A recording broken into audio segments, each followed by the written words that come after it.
Hello everyone. Today's lecture of basic psychological processes is about biological perspective of psychology.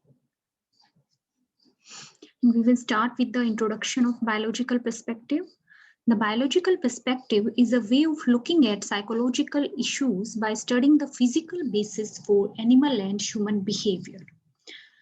Biological perspective किसी भी मनोवैज्ञानिक issue को इस तरह से देखने का एक तरीका है जिसमें एनिमल्स और ह्यूमन बिहेवियर को फिजिकल बेसिस पर स्टडी किया जाता है. It is one of the major perspective in psychology and involves such things as studying the brain, immune system, nervous system and genetic. Biological perspective psychology के major perspectives में से एक है और बायोलॉजिकल पर्सपेक्टिव में जनरली ब्रेन को study करना, immune system को स्टडी करना, नर्वस सिस्टम और जेनेटिक्स को स्टडी करना इंक्लूड होता है. One of the major debates in psychology has long centered over the relative contribution of nature versus nurture. Psychology के फील्ड में एक मेजर डिबेट जो रहा है वो इस बात पर रहा है कि व्यक्ति के बिहेवियर पर नेचर का ज्यादा इफेक्ट होता है या नर्चर का ज्यादा इफेक्ट होता है. यहाँ नेचर वर्सेस नर्चर से मतलब nature means genetic and nurture means environmental factors. तो किसी के बिहेवियर पर जेनेटिक्स का ज्यादा असर होता है या एनवायरमेंटल फैक्टर्स का ज्यादा असर होता है. इस बात पर साइकोलॉजी के फील्ड में काफी लंबे समय से डिबेट चलता रहा है. Those who take up the nurture side of the debate suggest that it is the environment that plays the greatest role in shaping behavior. The biological perspective tend to stress the importance of nature or genetics. जो लोग nurture को behavior का reason मानते हैं उन लोगों का मानना है कि किसी भी पर्सन के बिहेवियर को शेप देने में एनवायरनमेंट का बहुत बड़ा रोल होता है. वहीं बायोलॉजिकल पर्सपेक्टिव में मेनली किसी भी एनिमल या ह्यूमन के बिहेवियर का रीजन नेचर यानी जेनेटिक्स को माना जाता है. अब यहाँ हम देखते हैं कि बायोलॉजिकल पर्सपेक्टिव किस तरीके से काम करता है कि अगर हम बायोलॉजिकल पर्सपेक्टिव के नजरिए से किसी के बिहेवियर को देखते हैं तो हम क्या सोचते हैं. यहाँ एग्जांपल दिखाया गया है कि एक जो रिसर्चर है या एक्सपेरिमेंटर है वो एक साइड पर है और दूसरी साइड पर जिसकी ऑब्जर्वेशन की जा रही है वो सब्जेक्ट दूसरे एंड पर है. यानी एक बच्चा है जो कि एग्रेशन शो कर रहा है टॉयज के ऊपर. तो यहाँ पर अगर बायोलॉजिकल पर्सपेक्टिव से ये रिसर्चर सोचेगा तो वो समझेगा कि इसके बिहेवियर का रीजन ब्रेन के फंक्शंस हैं या जेनेटिक कैरेक्टरिस्टिक उसकी हो सकती है. यानी एग्रेशन उसमें उसके पेरेंट्स से आया हो या फिर हार्मोनल चेंजेस उसमें हो सकते हैं या हार्मोन्स की वजह से या फिर एंडोक्राइन ग्लैंड्स की वजह से इस बच्चे का बिहेवियर एग्रेसिव हो सकता है. तो इस तरीके से बायोलॉजिकल पर्सपेक्टिव में normally genetic, brain, immune system, endocrine system in सब के ऊपर मेन फोकस किया जाता है.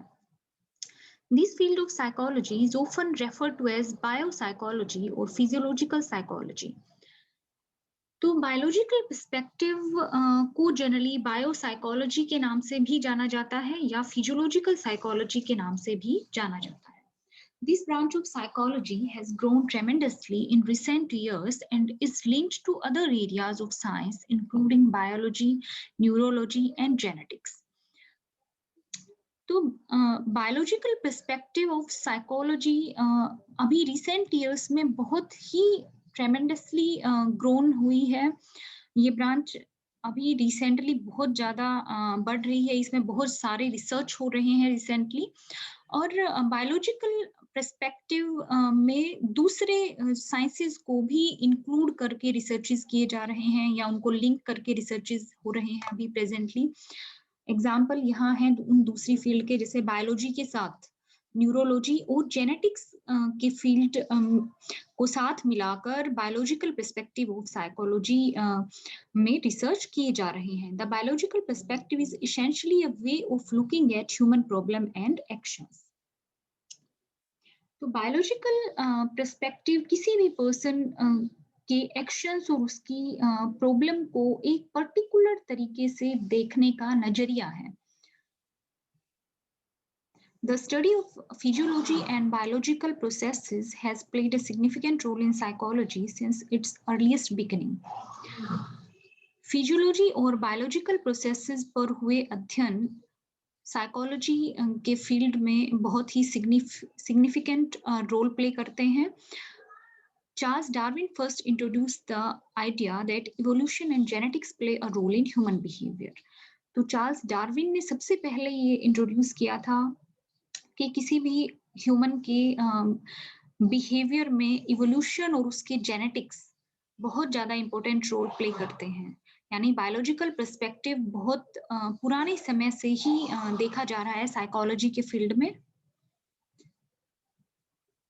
नेक्स्ट है role of Darwin's natural selection in biological perspective of psychology. Natural selection influences whether certain behavior patterns are passed down to future generation. तो Charles Darwin ने natural selection का एक फिनोमिना दिया था और नेचुरल सिलेक्शन का phenomena biological perspective of psychology में बहुत ही इंपॉर्टेंट रोल प्ले करता है।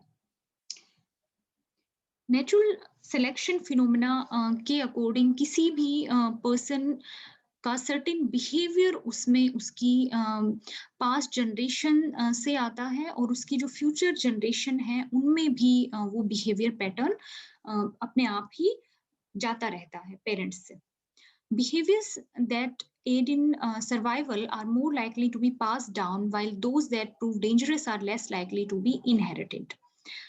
तो ऐसे बिहेवियर जो कि किसी भी पर्सन की सर्वाइवल में हेल्प करते हैं वो behaviour generation to generation pass होते चले जाते हैं और ऐसे बिहेवियर जो कि डेंजरस होते हैं या फिर हेल्पफुल नहीं होते हैं हमारे सर्वाइवल में या हमारी लाइफ में, ऐसे बिहेवियर के पास होने की संभावना जनरेशन टू जनरेशन धीरे धीरे कम होती चली जाती है।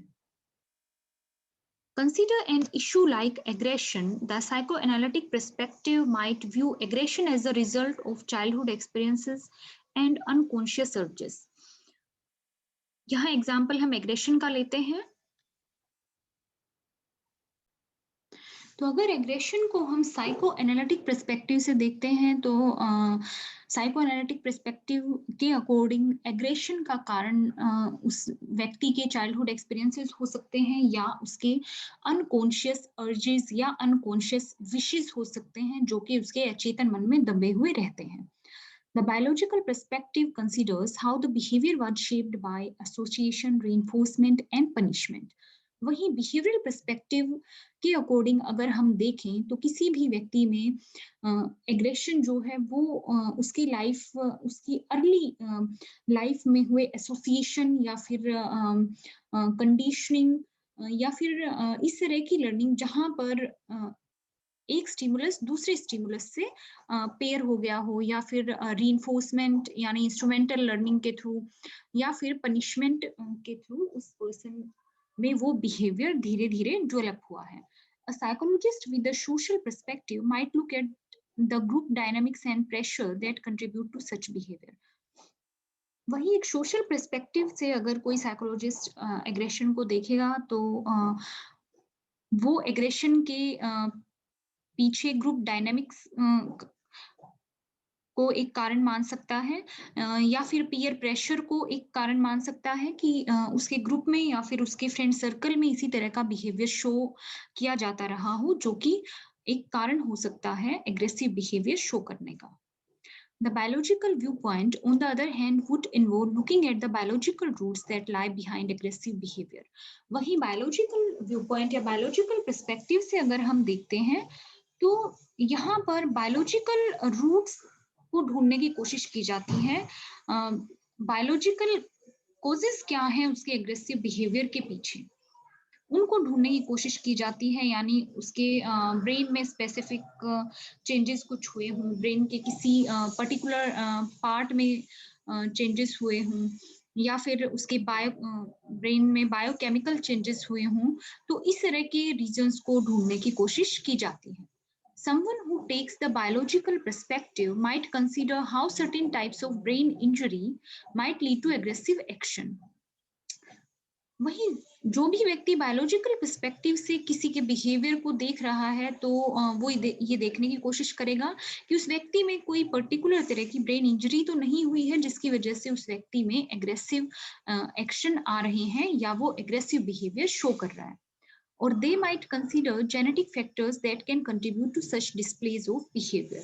या फिर वो genetic factors को aggressive behavior का एक कारण मान सकता है जो कि aggressive behavior show करने में काफी ज्यादा योगदान देता है। Ways of study of psychology through biological perspective. Therefore, all that is psychological is first physiological. All thoughts, feeling and behavior ultimately have a biological cause. इसीलिए हम ये देखते हैं कि जो भी चीज साइकोलॉजिकल है वो पहले फिजियोलॉजिकल है। हमारी सभी विचार, थॉट्स, फीलिंग और हमारा बिहेवियर, इन सब के पीछे एक बायोलॉजिकल कारण होता है। A biological perspective is relevant to the study of psychology in 3 ways. एक बायोलॉजिकल पर्सपेक्टिव साइकोलॉजी के अध्ययन में इन 3 तरीकों से देखा जा सकता है या तीन तरीकों से असेस किया जा सकता है। 3 तरीकों का यूज हम करते हैं बायोलॉजिकल पर्सपेक्टिव का अध्ययन करने के लिए। फर्स्ट है comparative method. Different species of animal can be studied and compared. This can help in the search to understand human behaviour. तो कंपैरेटिव मेथड हम यूज कर सकते हैं बायोलॉजिकल पर्सपेक्टिव को समझने के लिए। यहाँ पर एनिमल्स की डिफरेंट स्पीसीज को स्टडी किया जा सकता है और उनको आपस में कंपेयर किया जा सकता है।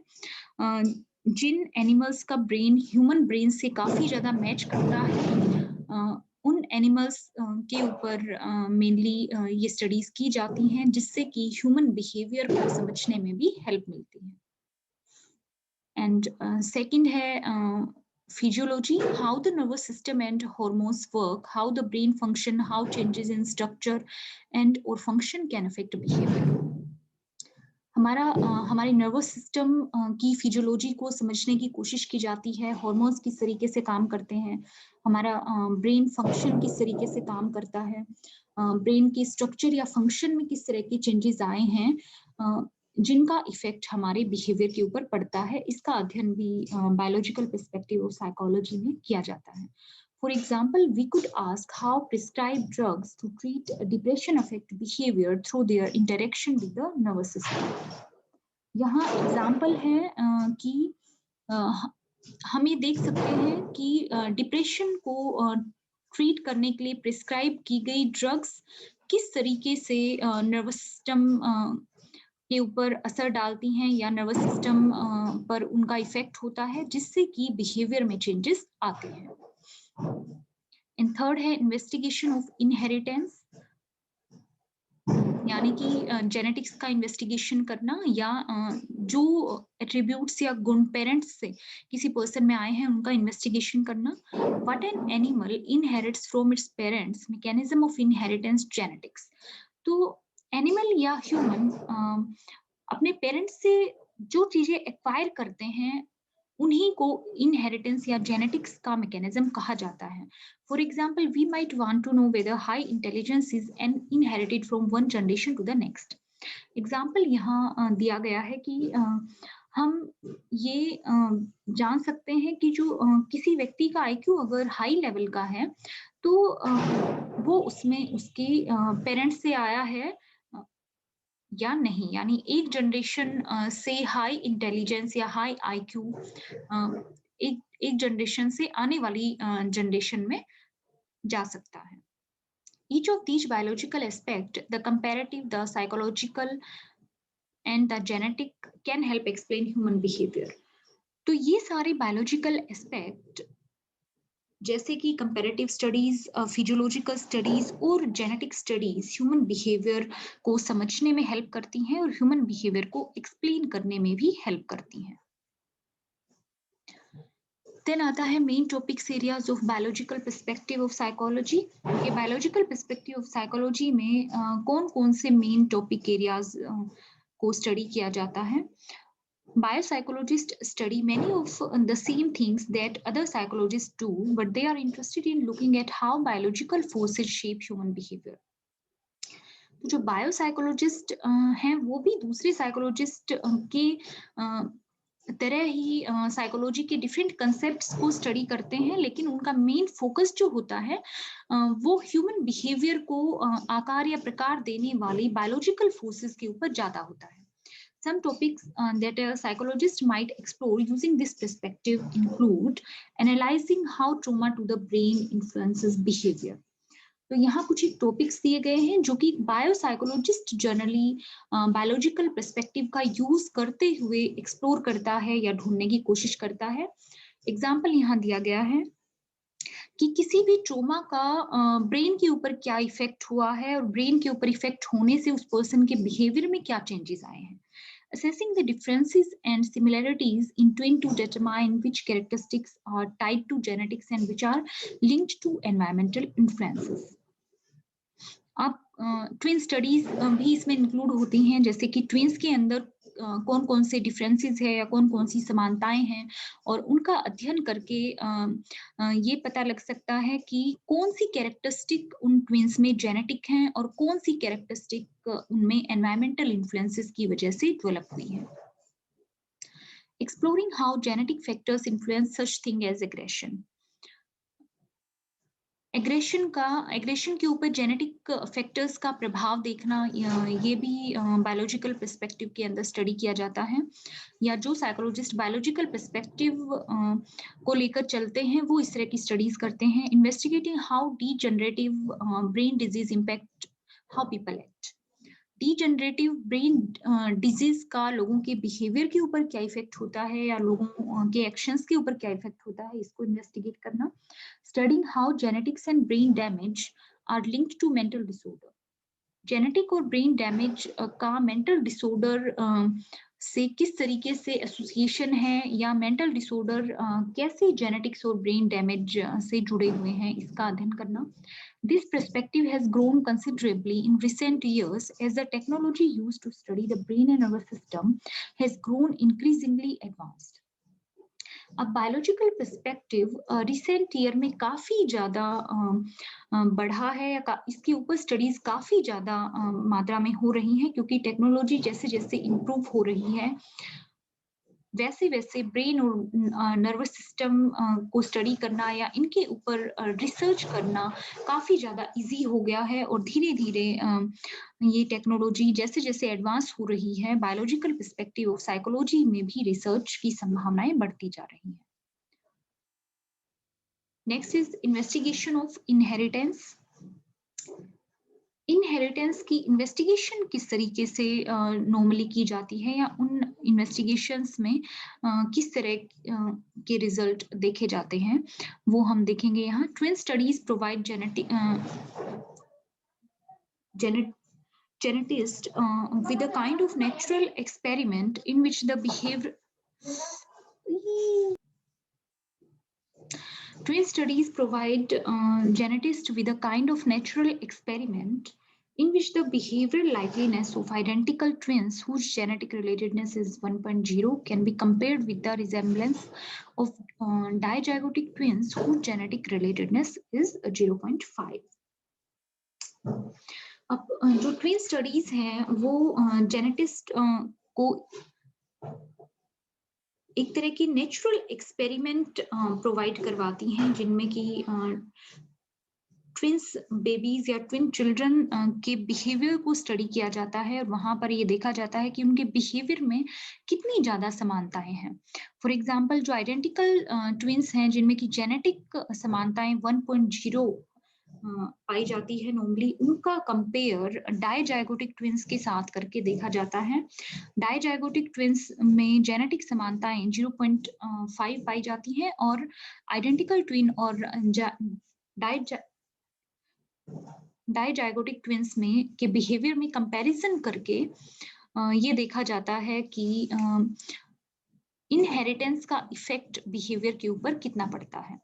In other words, if heredity, that is genetics, affect a given trait or behavior, then identical twins should show a greater similarity for that trait compared to fraternal or non-identical twins.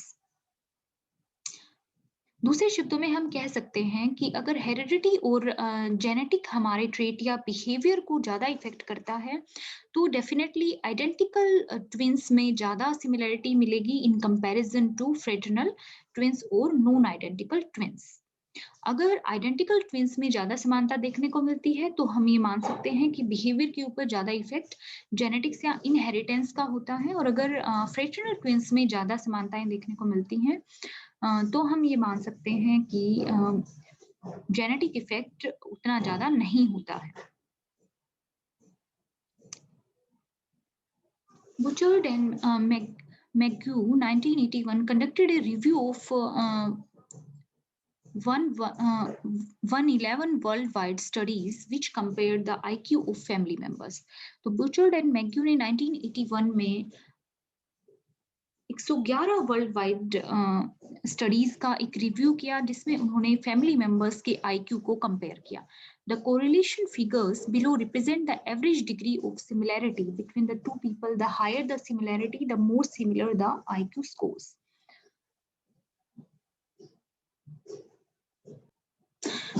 अब यहाँ नीचे दिए गए correlation figures ये represent करते हैं कि दो लोगों में एवरेज डिग्री ऑफ सिमिलैरिटी कितनी होती है.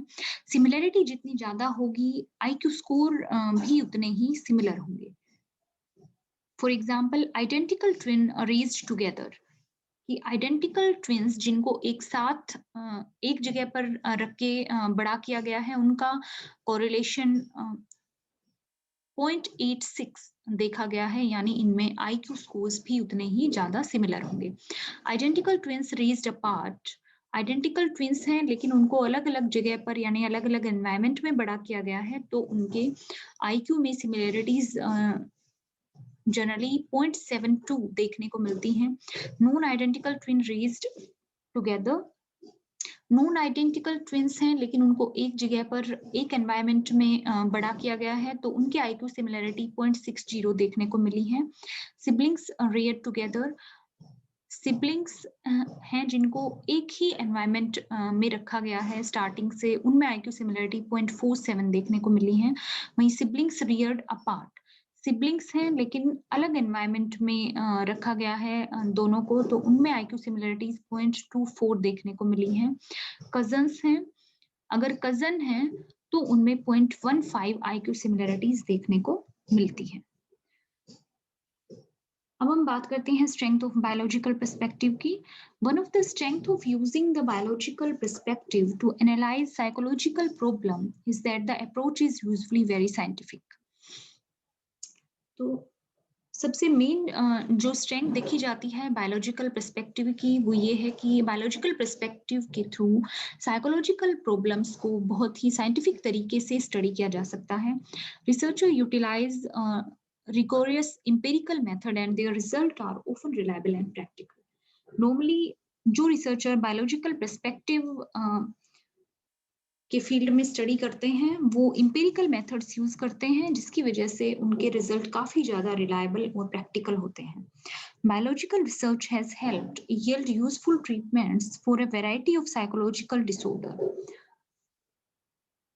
वहीं बायोलॉजिकल रिसर्च बहुत सारे साइकोलॉजिकल डिसऑर्डर्स में यूज होने वाले ट्रीटमेंट में भी हेल्प करते हैं. एडवांस ट्रीटमेंट लाने में हेल्प करते हैं. The biological approach provides clear prediction that can, biological approach हमें ह्यूमन बिहेवियर या फिर ब्रेन के फंक्शंस की क्लियर प्रिडिक्शन देती है. This mean that the explanation can be scientifically tested and support with evidence. इसका मतलब है कि हम कोई भी साइकोलॉजिकल एस्पेक्ट को साइंटिफिकली स्टडी कर सकते हैं, उसके एक्सप्लेनेशन दे सकते हैं और एक्सप्लेनेशन हम इस तरीके से देते हैं कि एविडेंस भी हमारे पास उसके होते हैं. अगर कोई पूछता है कि ये फंक्शन या ये रिजल्ट आपके पास क्यों आए हैं, तो बायोसाइकोलॉजिस्ट के पास उसके सपोर्टिव एविडेंस हमेशा मौजूद रहते हैं.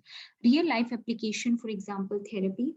तो थेरेपी के रूप में रियल लाइफ एप्लीकेशंस भी यूज की जाती हैं इस फील्ड में, जिनका इफेक्ट बिहेवियर पर साफ तौर पर देखने को मिलता है। Emphasise objective measurement. Objective measurement के ऊपर मेन फोकस किया जाता है। Many experiment to support theories. बहुत सारे experiment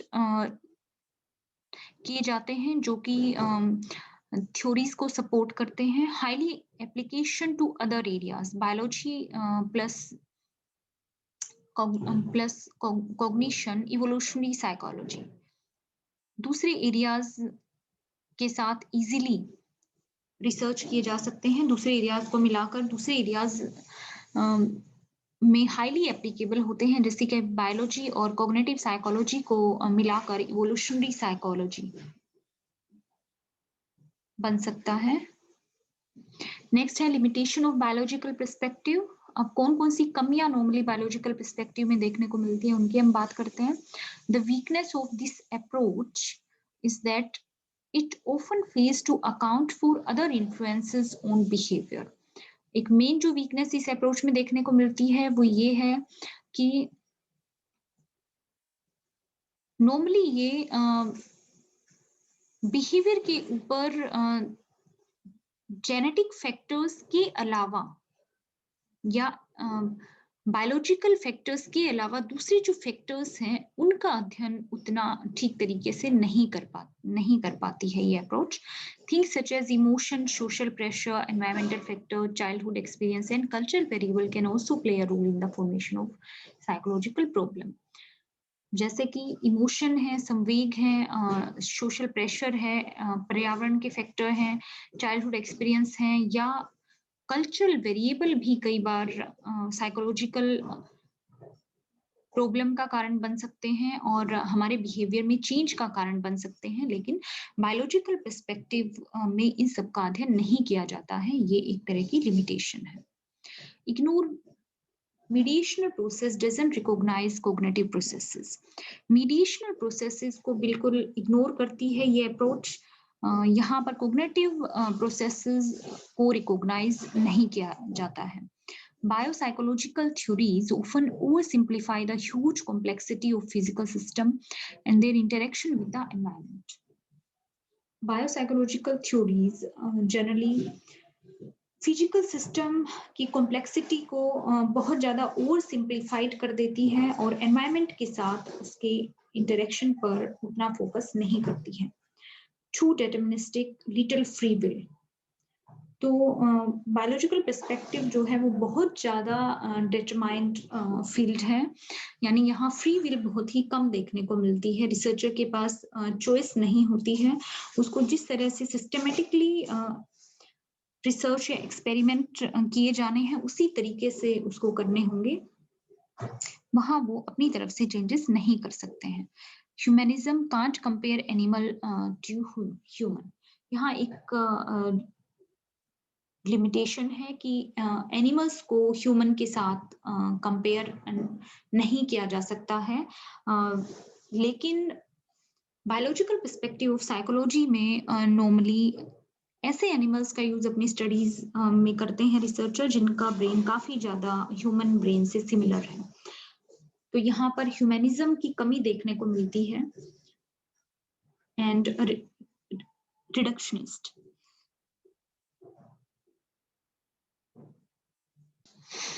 biological perspective of psychology में बहुत ही कॉम्प्लेक्स फिनोमिनाज को बहुत ही सिंपल और फंडामेंटल वे में डिफाइन किया जाता है, जिनको आम आदमी उतना अच्छे से नहीं समझ पाता है। जो लोग इस फील्ड से बिलोंग करते हैं वो तो इजीली समझ लेंगे, लेकिन अगर हम लेमैन की बात करें तो वो बायोलॉजिकल पर्सपेक्टिव के कंसेप्ट को उतना इजीली नहीं समझ पाएंगे। वहीं साइकोलॉजी के जो दूसरे पर्सपेक्टिव हैं उनमें बताई गई बातों को आम आदमी भी थोड़ा सा इजीली समझ लेता है। And here are the references for biological perspective of psychology. Thank you.